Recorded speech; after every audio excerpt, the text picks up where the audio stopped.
12th. So today we will start our chapter number 16 in EVS and our chapter name is our forest wealth. तो चलिए start करते हैं आज का lesson.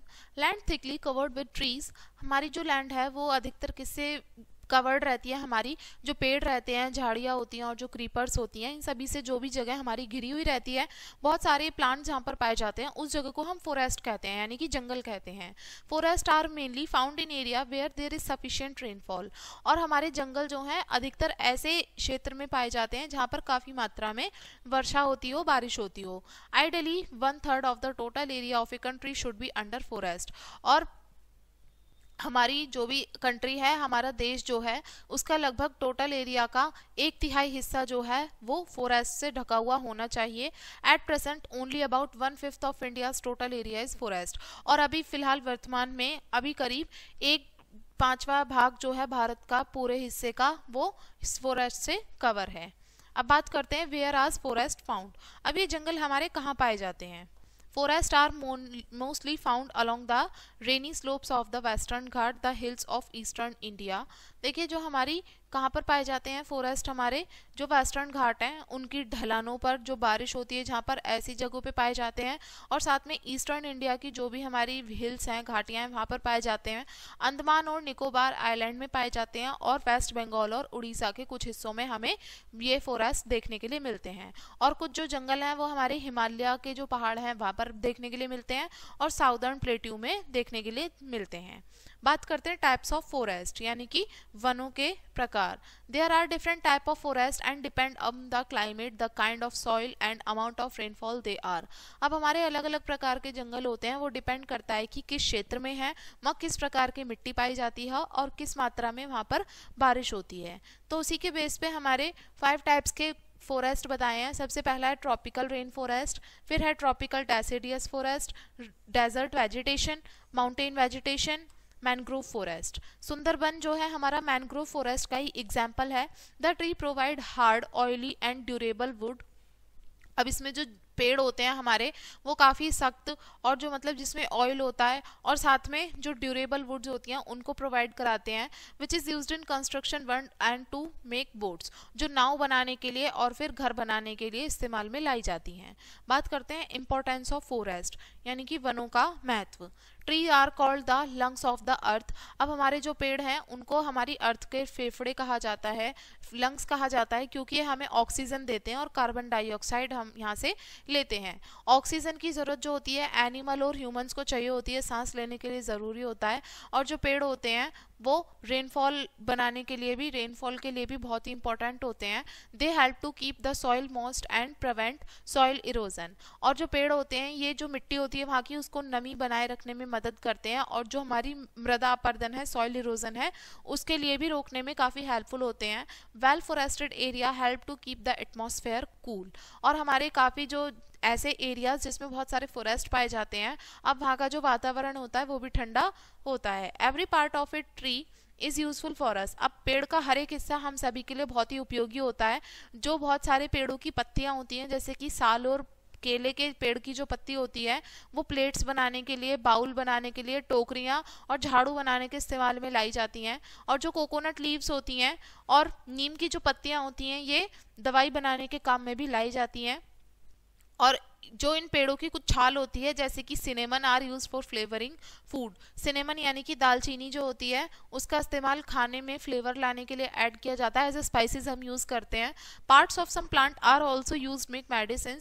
और कुछ पौधे के जो हिस्से हैं उनका इस्तेमाल दवाई बनाने के लिए, डाइज बनाने के लिए और कॉस्मेटिक्स में भी इस्तेमाल लाया जाता है. Forest are an important natural resource. जो हमारे वन हैं ये हमारे महत्वपूर्ण प्राकृतिक स्रोत हैं और ये बहुत सारे पौधों का, जानवरों का, बर्ड्स का, इंसेक्ट का और लोगों का घर भी होते हैं. अब बात करते हैं डिफोरेस्टेशन. डिफोरेस्टेशन का मतलब होता है पेड़ों का कटाव करना. We already know that forest are home to many plant and animals. अब हम ये जान चुके हैं कि जो वन होते हैं हमारे बहुत सारे जानवरों का और पेड़ पौधों का घर होते हैं, जो कि एक दूसरे पर सर्वाइवल के लिए, अपने जीवन के लिए निर्भर होते हैं. जितने भी हमारे सारे सजीव वस्तुएं हैं वो हमारी एक दूसरे पर निर्भर रहती हैं सर्वाइवल के लिए और ये सभी मिलकर एक इकोसिस्टम बनाती हैं. When trees in a forest are cut cut down, और जब पेड़ जो है जंगलों में से काट लिए जाएंगे, जो एनिमल्स होंगे उनका तो घर चला जाएगा, होमलेस हो जाएंगे, उनके पास में खाने के लिए भी कुछ नहीं बचेगा। तो धीरे धीरे जो हमारी प्रजातियां हैं वो मरनी शुरू हो जाएंगी, विलुप्त हो जाएंगी। और जो पेड़ों का लगातार कटाव होता है एक बहुत बड़े पैमाने पर, उसकी जगह हम नए पेड़ पौधे नहीं लगाते, उसी को ही हम डिफोरेस्टेशन कहते हैं। और इसके लिए जो हमारे ह्यूमंस हैं वही सारे जिम्मेदार हैं डिफोरेस्टेशन के लिए। जो लोग जो हैं टिम्बर के लिए और मतलब कल्टीवेशन के लिए, खेती के लिए ज़मीन चाहिए, और फैक्ट्रीज बनाने के लिए और सड़क बनाने के लिए जंगलों को एक बहुत बड़े पैमाने पर काट रहे हैं। अब बात करते हैं इफेक्ट ऑफ डिफोरेस्टेशन। ये जो वनों का कटाव है इनका क्या प्रभाव पड़ रहा है। The root behind the soil, जो जड़ें होती हैं वो मिट्टी को बांध करके रखती हैं। So once the tree are out, अब एक बार जो हमारे पेड़ वहां से चले जाएंगे तो मिट्टी होगी वो तो वहां से लूज हो जाएगी, ढीली हो जाएगी, और इजीली बारिश जब आएगी या कोई तूफान आएगा, हवा आएगी, तो वहां से उनको मिट्टी को वहां से टॉप लेयर जो है वो हट जाएगी वहां से, और जो मिट्टी की जो फर्टिलिटी है वो कम हो जाएगी।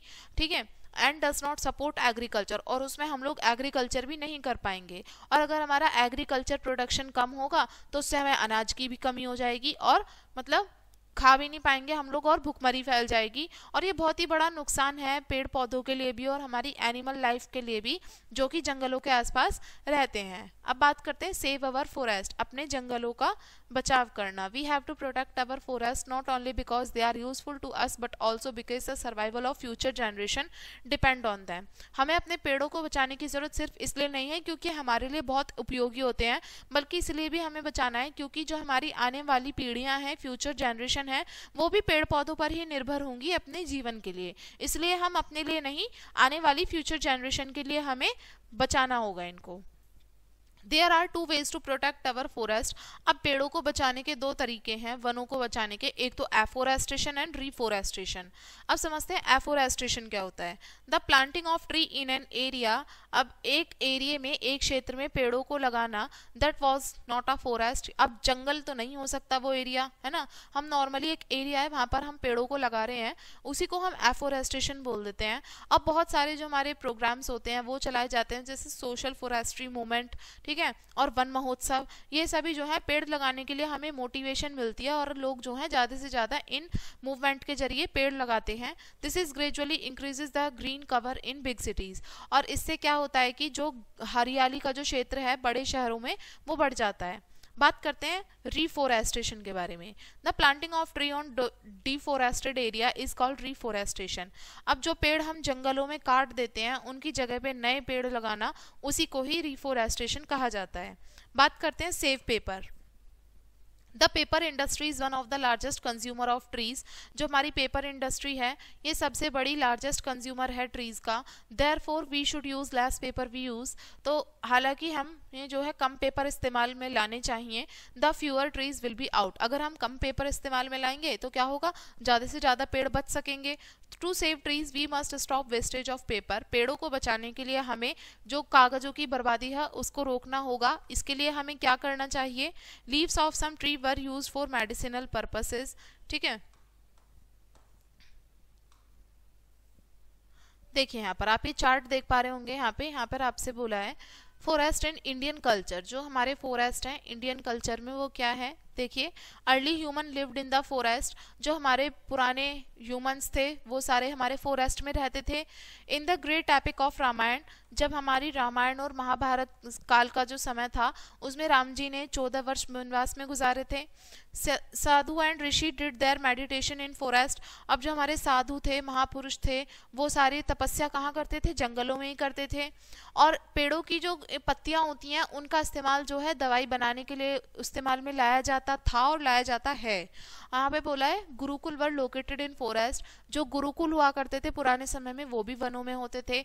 लोग जो थे बहुत सारे पेड़ों की पूजा भी करते थे, जैसे कि वन देवी और वन देवता, ठीक है। तो ये हमारे कुछ चीजें हैं जो कि हमारे इंडियन कल्चर से जुड़ी हुई हैं। आगे यहाँ पर बोला है do not tear out pages from our notebooks. हमें अपनी कॉपी में से पेजों को नहीं फाड़ना चाहिए क्योंकि पेपर बहुत कीमती होते हैं और एक पेपर बहुत सारे पेड़ों के कटने से बनता है, तो इसलिए हमें पेपर की मतलब वेस्टेज तो नहीं करनी चाहिए। Use both side of A sheet of paper two right, और मतलब पेपर की दोनों शीट का इस्तेमाल करना चाहिए आगे और पीछे लिखने के लिए। यूज रिसाइकल्ड पेपर, जो रिसाइकल्ड पेपर होता है उसका इस्तेमाल करना चाहिए। Wood free paper, that is paper from plant fibre, old cotton rags, tree leaves, jute, straw and industrial waste is being made now. अब आज के समय पे जो लकड़ी रहित जो पेपर हैं वो भी बनने लगे हैं, और वो पेपर किससे बनते हैं? प्लांट फाइबर से बनते हैं, पुराने कॉटन के जो बेकार चीजें होती हैं उससे बनते हैं, पेड़ों की पत्तियों से बनते हैं, जूट से, स्ट्रॉ से और इंडस्ट्रियल वेस्ट से बनाए जाते हैं। लकड़ी जो है उसका इस्तेमाल खाना पकाने के लिए और लोगों को आग जलाने के लिए, सर्दियों में गर्म रखने के लिए भी किया जाता है। अब उसके ऑल्टरनेटिव मेथड्स भी आ गए हैं, जैसे सोलर कुकर हो गया, सोलर हीटर हो गया, और गोबर गैस जो है इनके जगह पे इस्तेमाल किए जाते हैं, और इससे हम पेड़ भी बचा रहे हैं। यहाँ पर बात करते हैं protected areas. Certain forest are protected when they are declare as reserve forest. अब कुछ निश्चित जो हमारे जंगल होते हैं उनका सुरक्षा हो जाती है जब उनको रिजर्व फॉरेस्ट घोषित कर दिया जाता है, ठीक है, यानी कि वो रिजर्व हैं। नेशनल पार्क और हमारी वाइल्ड लाइफ सेंचुरीज भी इसी में आती हैं, तो वो एरिया हमारा बिल्कुल प्रतिबंधित हो जाता है कि वहां पर बिना किसी परमिशन के वहां पर ना तो हंटिंग हो सकती है कुछ जानवरों की, और ना ही वहां पर पेड़ काटे जा सकते हैं। Here trees cutting trees, hunting and raising of animal is prohibited. यहाँ पर पेड़ों को काटना और शिकार करना और जानवरों को चराना पूरी तरीके से निषेध होता है, यहाँ पर नहीं किया जा सकता बिना परमिशन के। और जो भी प्लांट्स और एनिमल्स होते हैं उनको अलाउ किया जाता है कि वो अपने प्राकृतिक जो उनकी होम है उसमें, नेचुरल होम में वो रह सकें बिना किसी खतरे के, और वहां पर ह्यूमन बींग्स को कोई खतरा नहीं होता शिकार का। The story of Chipko movement. अब हम चिपको मूवमेंट की स्टोरी समझते हैं। इन 1973 में जो भी अलकनंदा घाटी है उत्तराखंड में, वहां पर जो भी गांव वासी थे उन्होंने पेड़ों को काटे जाने के खिलाफ में एक प्रोटेस्ट चलाया था, ठीक है, आंदोलन चलाया था। When a sport good manufacturing company, जब एक हमारी स्पोर्ट्स जो होते हैं, स्पोर्ट्स का सामान बनाने वाली जो एक कंपनी थी, उन्होंने पेड़ों को वहां पर आकर काटना चाहा, तो जो वहां उस एरिया की जो वुमेन थी उन्होंने एक अलग सा तरीका अपनाया पेड़ों को बचाने के लिए, पेड़ों को काटने के लिए। वो सभी इस तरीके से पेड़ों को हग करके खड़ी हो गई। They hug the tree and refuse to let to go till the tree cutters left. और वो उस पेड़ों को इस तरीके से हग करके खड़ी हो गई कि मतलब उनको पेड़ काटने के लिए बिल्कुल वहां पर मना कर दिया गया था, कि मतलब वो ना काटें पेड़ों को। और जो ट्री कटर्स थे तब तक वो वहां से नहीं चले गए, वो ऐसे ही रही। They became popular as a Chipko movement, और ये बाद में चिपको मूवमेंट के रूप में बहुत ज्यादा फेमस हो गया है मूवमेंट जो था। और जो उसके फेमस लीडर्स थे चिपको मूवमेंट थे वो थे सुंदरलाल बहुगुणा, गौरा देवी, सुदेशा देवी और चंडी प्रसाद भट्ट। द बिश्नोई, बिश्नोई जो है एक राजस्थान का एक हमारा ट्राइब है, ट्राइब ग्रुप है। At the first in the world to follow an environment friendly approach toward the protection of forest and wildlife, जो कि फॉरेस्ट और वाइल्ड लाइफ की प्रोटेक्शन के खिलाफ, मतलब उसके लिए उसके उसी दिशा में उन्होंने काफ़ी इन्वायरमेंट फ्रेंडली अप्रोच उन्होंने अडॉप्ट किया था और उस चीज़ को फॉलो किया था। ये पहले थे पूरे वर्ल्ड में ऐसे, ठीक है। बिश्नोई ग्रुप कहा जाता है उनको, जो एक ट्राइब ग्रुप है राजस्थान का। अब बात करते हैं sacred groves in most area of rural area. जो हमारा रूरल इंडिया है उसके अधिकतर हिस्सों में जो कुछ जंगल हैं उनको बहुत सारे लोगों द्वारा सुरक्षित किया जाता है, इनको सैक्रेड ग्रोव्स कहा जाता है। People believe that grove is sacred and certain tree are worship in the forest. अब लोगों का विश्वास है कि ये जो कुछ हमारे कुछ सैक्रेड ग्रोव्स हैं और ये कुछ हमारे सर्टेन पेड़ हैं, मतलब कुछ निश्चित ऐसे पेड़ हैं जिनकी पूजा की जाती है जंगल में। कटिंग ऑफ ट्री और hunting of animal is not permitted. यहाँ पर ये लोग जो हैं मतलब पेड़ों को काटने नहीं देते और जानवरों का जो शिकार होता है वो भी परमिटेड नहीं होता है यहाँ पे। और इन ग्रोव्स को हम अलग अलग नाम से जाने जाते हैं, ये भारत के अलग अलग हिस्सों में। हमारे देश में हिमाचल प्रदेश में सबसे ज़्यादा संख्या में सैक्रेड ग्रोव्स हैं, तो इन्हीं एरिया को जो कि अनडिस्ट्रीब्यूटेड हैं सेंचुरीज से, many rare species of plant are found here. क्योंकि यहाँ पर सदियों से ये सभी चीज़ें चलती आ रही हैं, तो बहुत सारी जो हमारी काफ़ी सारी पौधों की ऐसी स्पीसीज है जो कहीं और देखने के लिए नहीं मिलती, वो इन्हीं एरिया में देखने के लिए हमें मिल जाती हैं। Now you know why we should conserve forest. अब आप जान पाए होंगे कि हमें पेड़ों का कंजर्वेशन क्यों ज़रूरी है, क्यों पेड़ों को बचाना ज़रूरी है, जंगलों को। क्योंकि जंगल जो होते हैं हमारे जो पर्यावरण है उसकी क्वालिटी को इम्प्रूव करने के लिए, बेटर बनाने के लिए बहुत ही इंपॉर्टेंट रोल प्ले करते हैं। और ये साथ में हमें बहुत ही बेटर मतलब आगे के लिए एनवायरनमेंट देते हैं हमारी फ्यूचर जनरेशन्स के लिए, तो इसलिए हमें ज़रूरी है कि पेड़ों को हम कंजर्व करके रखें अपनी फ्यूचर जनरेशन्स के लिए। तो अभी चैप्टर को थोड़ा शॉर्ट में समझते हैं। द फर्स्ट पॉइंट सेज एक ऐसा एरिया जिसमें बहुत सारा किससे घिरा हुआ है, बहुत सारे पेड़ों से, झाड़ियों से, बेलों से घिरा हुआ रहता है, उस एरिया को हम फॉरेस्ट बोल देते हैं। When tree are cut down on a large scale is called deforestation. जब पेड़ों को एक बहुत बड़े पैमाने पर काटा जाता है तो उसको डिफोरेस्टेशन कहते हैं। The government has launch various program to encourage people to plant more trees. जो हमारी सरकार है वो बहुत तरीके के प्रोग्राम्स को लॉन्च करती है जिससे कि लोगों काफ़ी इंकरेज होते हैं, काफ़ी उनको इंस्पिरेशन मिलती है ज़्यादा से ज़्यादा पेड़ लगाने के लिए। We should stop wastage of paper in order to save trees. तो अब हमें ज़्यादा से ज़्यादा जो पेपर की वेस्टेज है वो नहीं करनी चाहिए पेड़ों को बचाने के लिए। ठीक है, तो ये हमारा चैप्टर था एंड आई होप आपको लेसन समझ में आ गया होगा। वीडियो को यहीं पे एंड करेंगे एंड थैंक्स फॉर वॉचिंग।